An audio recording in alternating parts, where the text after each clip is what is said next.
বৰ্তমান চৰকাৰ স্থানীয় ৰাইজৰ লগত কথা পাতোতে ব্যৰ্থ হৈছে।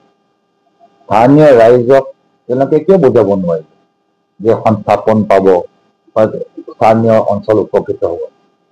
স্থানীয় ৰাইজক এনেধৰণৰ তেওঁলোকে অপমান কৰি আজি তেওঁলোকৰ নিজৰ মাটিৰ পৰা তেওঁলোকক এৰি যাবলৈ এনেকুৱা এটা পৰিস্থিতি তেওঁলোকে সৃষ্টি কৰিছে। আৰু কাৰ কাৰণে? এটা ডাঙৰ কোম্পানী, যি কোম্পানীৰ মালিক প্ৰধানমন্ত্ৰী মোদীৰ লগত ভাল।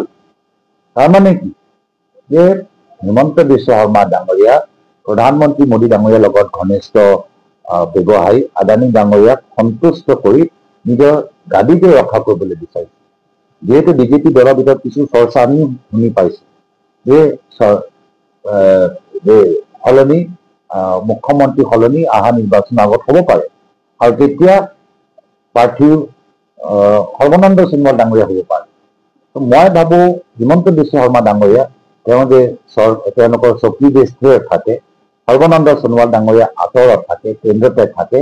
তাৰ বাবে এতিয়া আদানী কোম্পানীয়ে যিয়ে বিচাৰে একো নিয়ম পালন নকৰি আজি আদানীক সন্তুষ্ট কৰি নিজৰ গাড়ী ৰক্ষা কৰিবলৈ বিচাৰিছে।